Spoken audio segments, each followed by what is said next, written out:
Bonjour, Bonjour, pouvez-vous vous présenter? oui, Cécile Marie Castanet, présidente de la Coordination nationale des enseignants en école d'art, docteur en philosophie, professeur d'enseignement artistique à l'École supérieure d'art et de design Marseille-Méditerranée.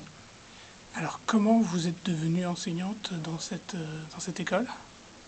Eh bien, en passant les concours du CNFPT, du Centre national de fonction publique territoriale, mais par ailleurs j'ai une carrière universitaire, j'ai préparé je suis docteur. Voilà. Docteur en philosophie. Voilà. Sur quel sujet? Sur la typologie des discours sur la peinture en France de 1964 à 1994, sur l'œuvre de Martin Barré et la marche Vadel. Alors, est-ce que vous pourriez nous expliquer la différence entre le système de recrutement, le vôtre, celui que vous avez passé, et le recrutement habituel? Dans les écoles d'art, on recrute normalement sur la pratique, donc soit des artistes, soit des critiques d'art. C'est avant tout la pratique qui compte. Et ensuite, il n'y a pas de CNU, par exemple, donc c'est du localisme. Ensuite, soit on est contractuel, et puis ensuite on passe les concours de la fonction publique territoriale. Et donc c'est la collectivité qui nous recrute.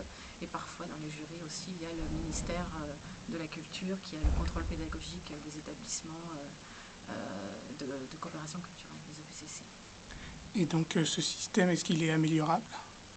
Nous, à la Coordination nationale des enseignants des écoles d'art, oui, on demande à ce qu'un certain nombre de règles concernant le supérieur, la gouvernance par les pairs, les règles de recrutement au niveau national, que les règles de recrutement des enseignants, etc., qu'il y ait des règles à cadre national et qu'on puisse bénéficier des règles du supérieur, puisque nos diplômes, aujourd'hui, valent grade de master.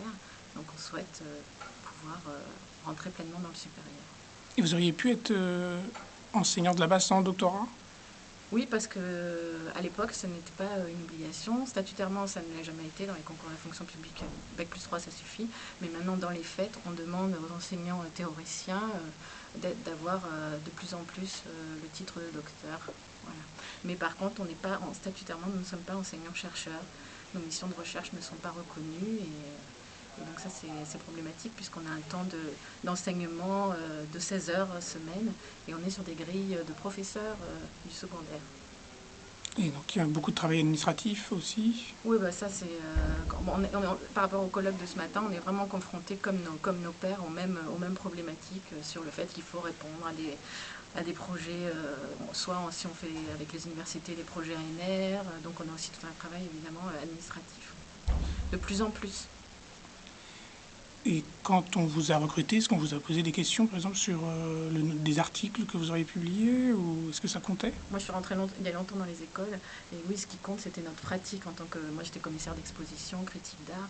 J'ai choisi d'enseigner dans une école d'art parce que c'était avant tout le lieu de la pratique, des ateliers, et que c'était justement différent de l'université. D'accord. Eh bien, merci. Merci.